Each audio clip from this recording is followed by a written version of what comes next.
masa lalu saya kelam sekali waktu itu. Saya berumur masih 10 tahun. Dan saya tinggal bersama saya tinggal bersama ibu saya. Di situ kami tinggal berempat. Aku dan ketiga adik saya. Jadi Mbak Oci yang paling besar. Paling besar. Itu.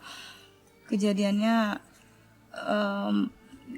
berawal setelah ibu saya menikah kembali dengan yang lebih muda dari dia, 10 tahun lebih muda dari dia. Setelah bapak saya meninggal. Oke.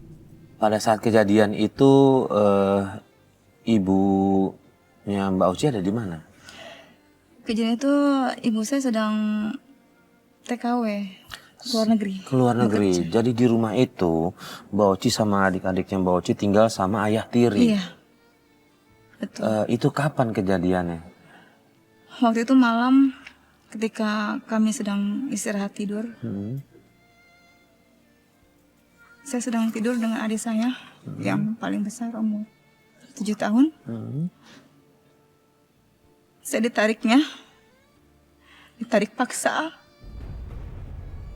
Dan saya nggak bisa menolak karena ayah tiri saya mengancam saya akan memukuli saya dan memukuli adik-adik saya kalau saya tidak turuti apa kemauan dia. Gitu. Mohon maaf, katanya berkali-kali ya melakukan itu ya? Setiap hari dan berkali-kali. Setiap hari. Pak Ustadz, ini gimana nih Pak Ustadz? Ya Allah, saya sungguh miris mendengar ini Pak Ustadz ya. Seorang ayah tega sekali melakukan itu terhadap anak tirinya, dan itu ya Allah masih anak-anak juga Pak Ustadz. Gimana Pak Ustadz? Di umur ya, sekitar 10 tahun ya. Yang dimana saya masih ingin sekolah, melanjutkan masa kanak-kanak saya dan menjaga adik-adik saya masih kecil-kecil. Ya, dan itu direnggut oleh ayah tirinya nih Pak Ustadz. Iya. Gimana nih Pak? Saya hampir tidak bisa berkata-kata melihat peristiwa itu. Pertama, pelakunya adalah ayahnya sendiri. Ya. Ayah tiri atau ayah kandung ketika sudah mendapatkan amanah melalui proses pernikahan, maka dia adalah seorang ayah. Hanya dalam konteks bahasa kita atau kultur kita yang menjadikan ada ayah tiri, ada ayah kandung. Nah, dalam konteks tanggung jawab, sejatinya ketika seorang ayah itu mau menikahi ibunya saudara kita saat ini, Mbak Oci, sejatinya mereka harus siap menjadi ayah, siap melindungi anak dan istrinya, serta siap membimbing mereka menuju ke arah yang lebih baik. Tapi faktanya justru di tempat yang harusnya dia mendapatkan keamanan dan perlindungan, tapi dia mendapatkan kekerasan paling keras, kejahatan paling jahat, yaitu diperkosa. Na'udzubillahi min dzalik. Semoga Allah melaknat orang-orang yang demikian.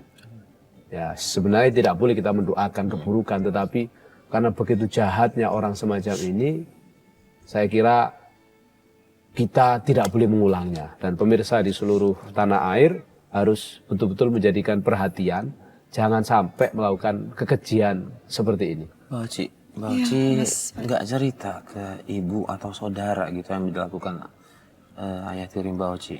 Nggak bisa, Mas Farid. Saya takut pada waktu itu. Rasa takut karena saya berkali-kali merasakan, tiap malam merasakan seperti itu, ketakutan.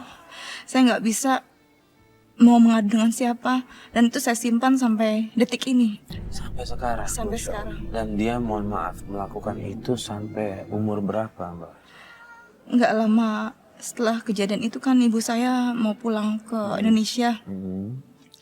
Saya kabur dari rumah, saya titipkan adik saya ke tetangga waktu itu. Karena saya ketakutan, karena saya takut dipukul ibu atau saya disalahkan.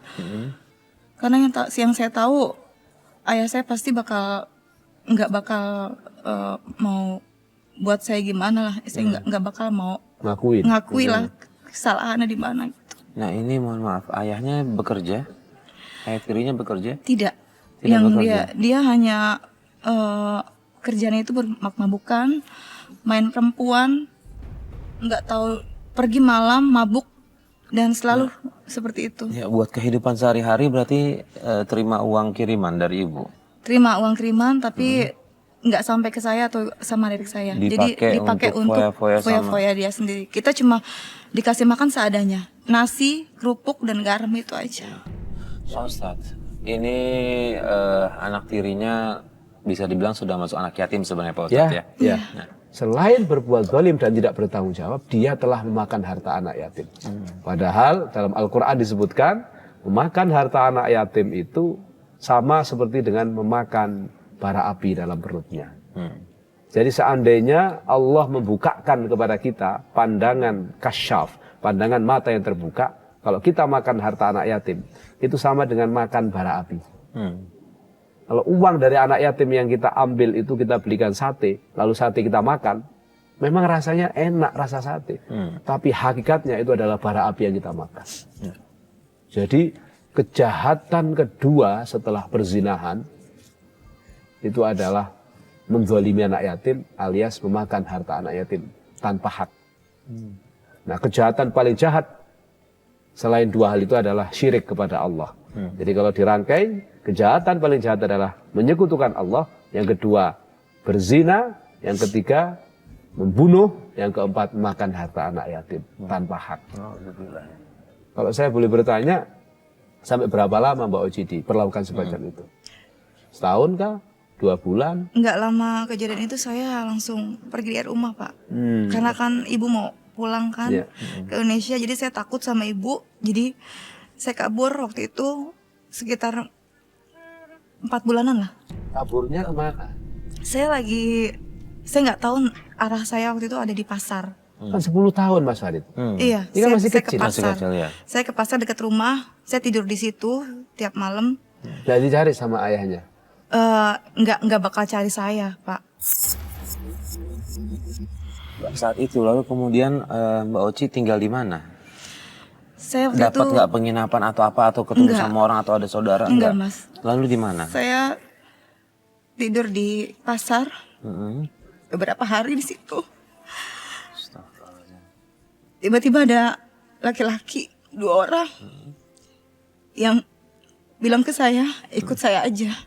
Saya bakal kasih kamu makan sama tempat tinggal. Pikiran saya di situ cuma saya dapat makan sama tempat tinggal dan pekerjaan itu aja. Jadi saya ikut dengan 2 orang itu. Di situ bukan saya aja, ada beberapa orang seumuran saya.